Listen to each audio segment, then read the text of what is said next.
Alam nyo na ba yung promo ng IKEA guys? Na halagang 20 pesos ay mabubusog ka na. Dahil yung dating long silog nila dito na 99 pesos ay 20 pesos na lang. Siyempre, ma-avail mo lang to kapag member ka ng IKEA. At ang maganda pa ron, pwede ka mag-avail ng dalawang long silog nila rito. Pwede mong i-take out pag di mo naubos. So yung mga team, dito tayo sa IKEA at may nabalitaan tayo dito guys. Grabe, itong long silog nila, biruin nyo, 99 pesos to. Pero ngayong June, this month of June, 20 pesos lang. Pag member ka syempre ng IKEA, ang maganda doon, pwede kayo mag-avail ng dalawang long silog, guys. Tsaka pwede nyo rin siya i-take out, guys. Guys, yung paper bag or paper box, guys, yan.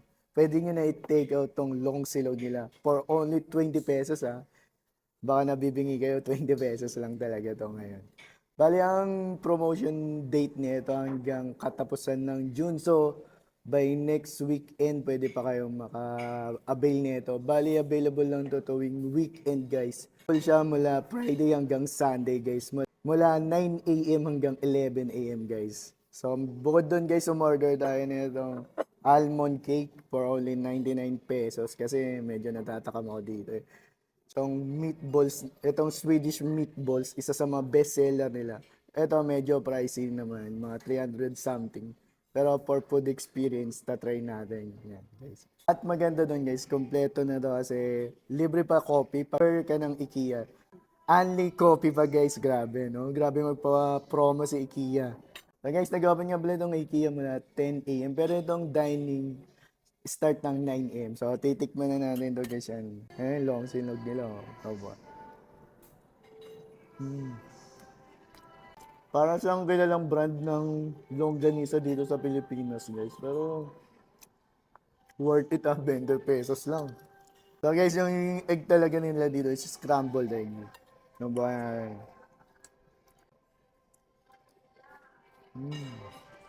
Ang sulit yung 20 pesos na. Ganda dito guys sa IKEA.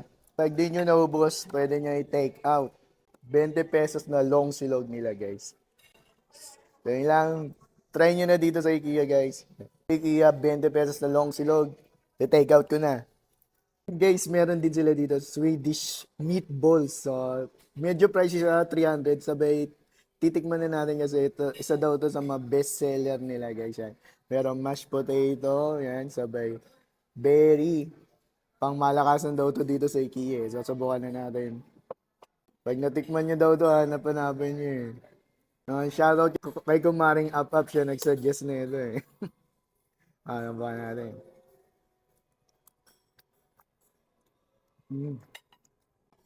Grabe guys. Yung Swedish meatballs nila dito, talagang worth it naman pala sa presyo. Yung gravy tatatak sa panlasa nyo guys. Yan. Buwan natin with mashed potato. Heavy meal na rin do eh, no? Bali kompleto na siya, may dessert na rin, no? Buwan natin yung with mashed potato, guys.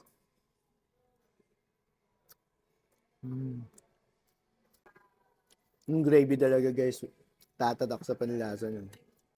Pwedeng-pwede na rin. Kung gusto mong maka-experience ng Swedish meatballs, guys. Dapat ang tamang pagkain ng Swedish meatballs dito sa IKEA. Bali yung raspberry, talagang ina-apply pala yun by mashed potato muna, guys. Yan.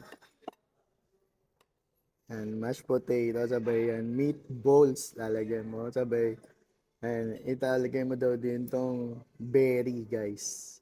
Yan, ganito dapat. Subukan na natin.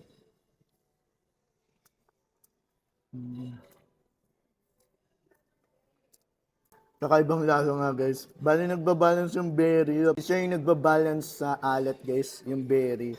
Kaya pala may kasama talaga siya sa dish. So guys, titikman na natin to. Isa daw to sa mga best seller din nila sa dessert itong almond cake. Tignan nyo naman. Subukan na natin.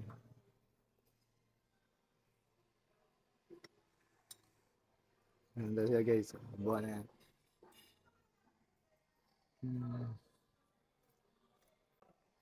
Bali yung unang layer niya, yung chocolate. Peanut butter siya, sabay pa yung chocolate niya, parang Nutella yung lasa, guys. Sabay may pinipig crunch. Masarap na rin doon ang food experience, guys, pag na-try nyo doon almond cake. Ayun lang, guys. Enjoy ko na yung breakfast ko dito sa IKEA. Kung gusto nyo makatikim ng ganito, lalong-lalo na to, 20 pesos lang na long silog. Dahil na kayo dito sa IKEA, guys. Magiging sulit yung 20 pesos nyo. Biruin nyo, 20 pesos lang. Yun lang, salamat.